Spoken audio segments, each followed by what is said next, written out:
I went to college orientation, and it was an absurd event, by all means. I'll go in chronological order for this, otherwise there's no way to structure this. I first arrive at like 8 a.m. That's an absolute criminal time to start the presentation. I mean, like, I normally wake up at noon. This is not something that I can comprehend. Like, how am I supposed to move my sleep schedule back to 6 a.m. because I always need to drive for 2 hours to get there? I don't know which criminal thought of the starting time, but whoever that is deserves to get crucified. You know, put up for his religious crimes of making me wake up early in the morning.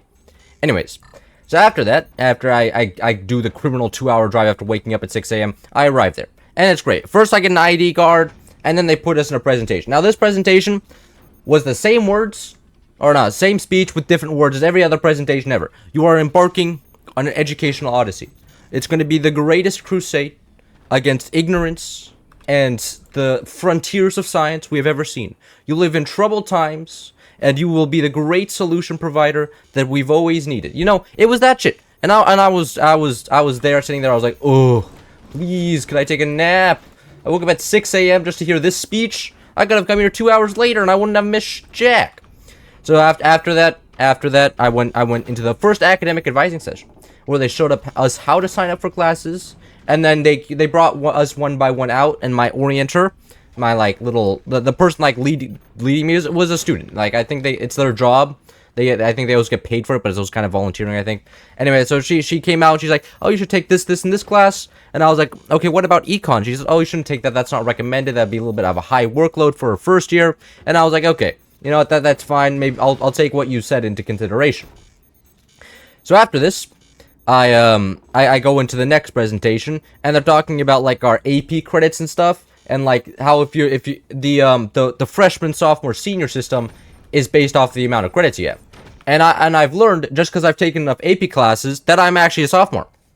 And I was like, oh my god, I'll never be one of the icky freshmen. Does that mean I get sophomore parking? And no, apparently I'm a sophomore in name only. I'm also categorized as a first year. Everything is decided on by your year number. So I was literally just getting baited.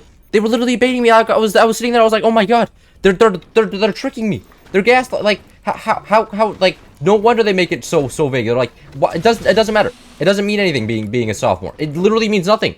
It is literally just, oh, do you have enough credits? Oh, now you're a sophomore. Now you're a senior. It doesn't mean anything. All the rights-based shit. You get a parking spot.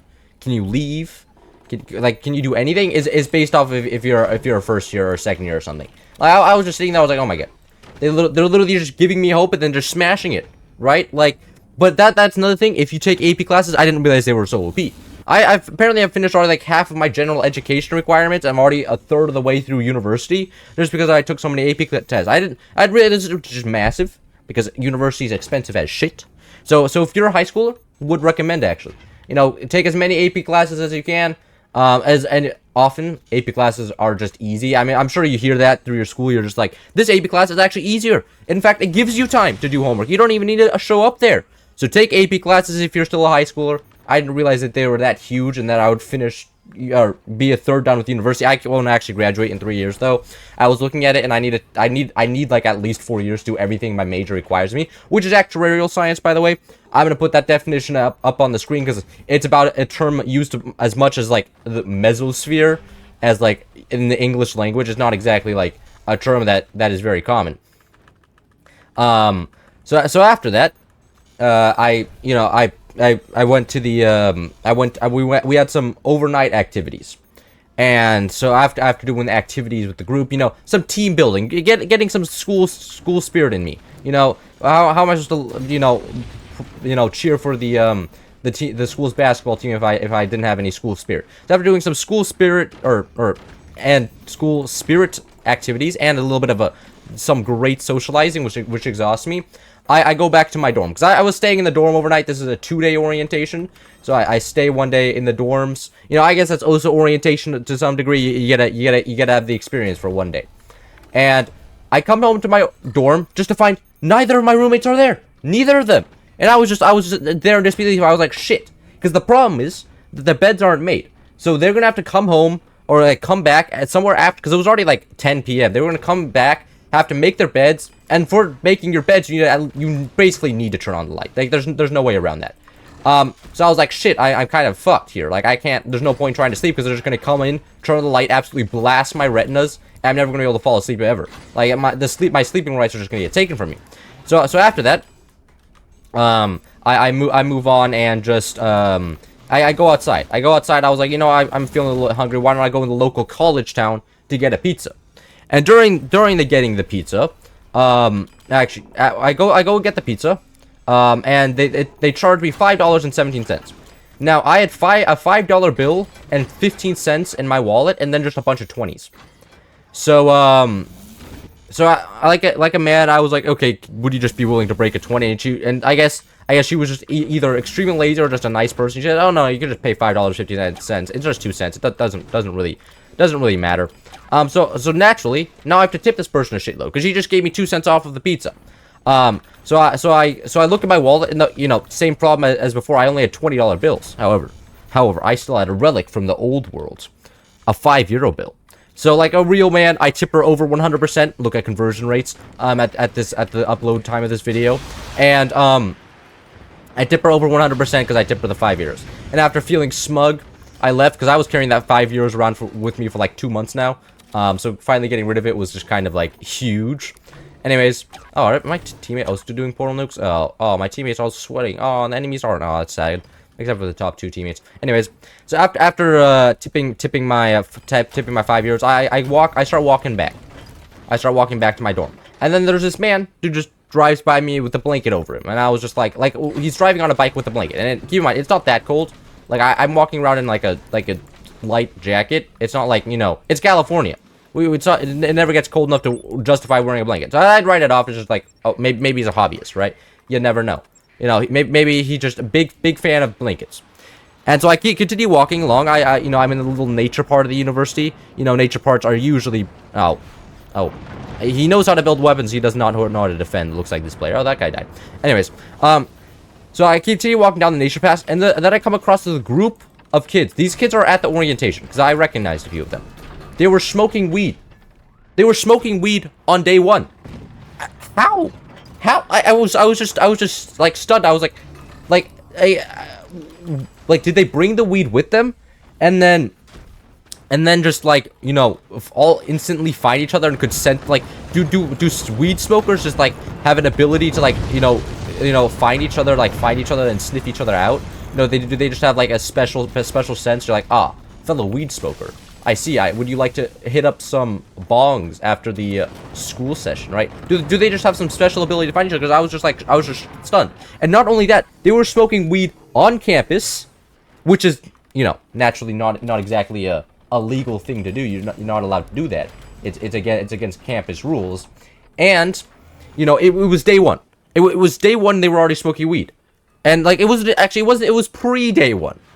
Like because school hadn't technically started yet, so I was just flabbergasted that these kids were already found the Zaza and are already hitting it as hard as possible.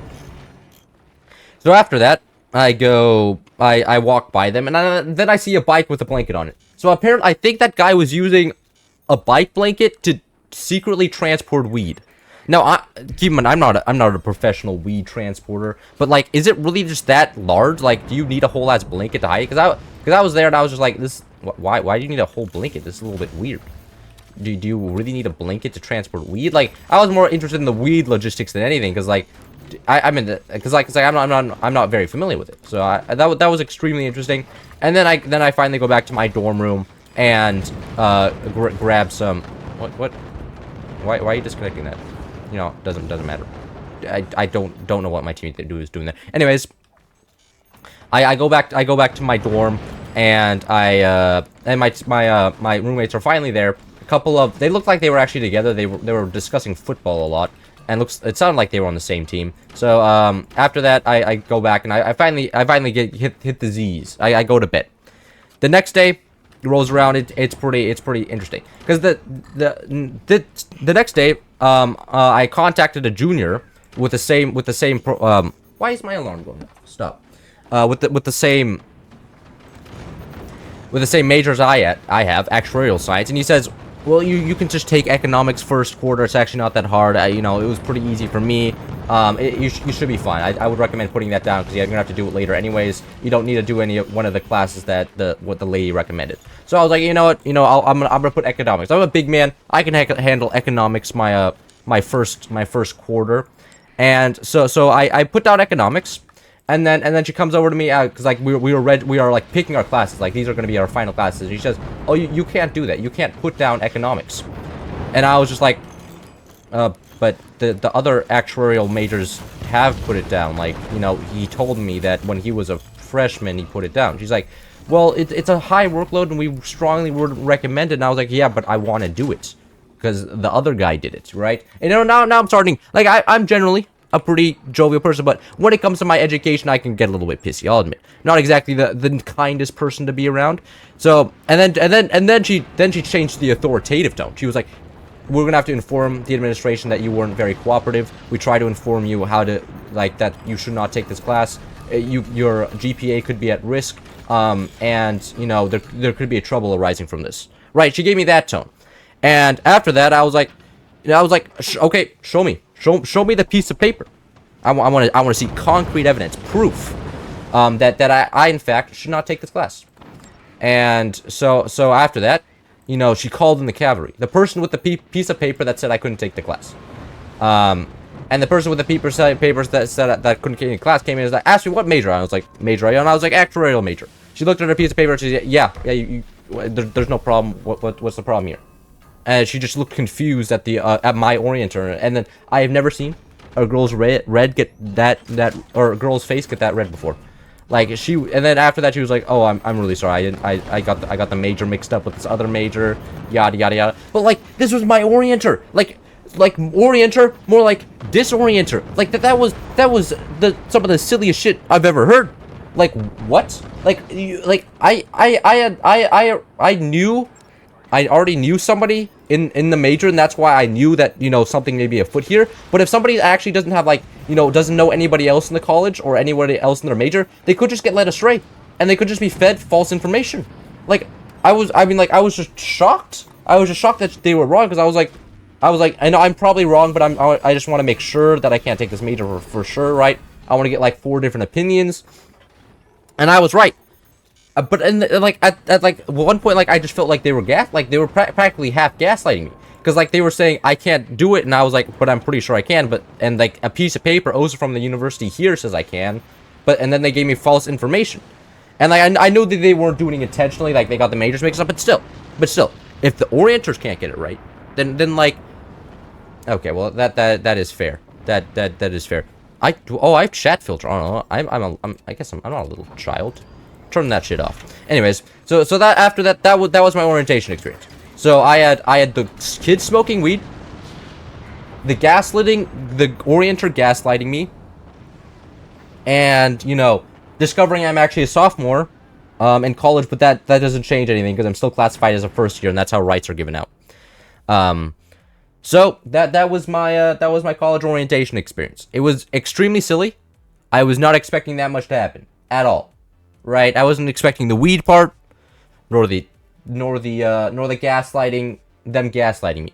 So, anyways, that was a story. I hope you guys enjoyed. That's also the reason why I didn't upload for the past 2 days, is because, you know, I wasn't exactly at my computer.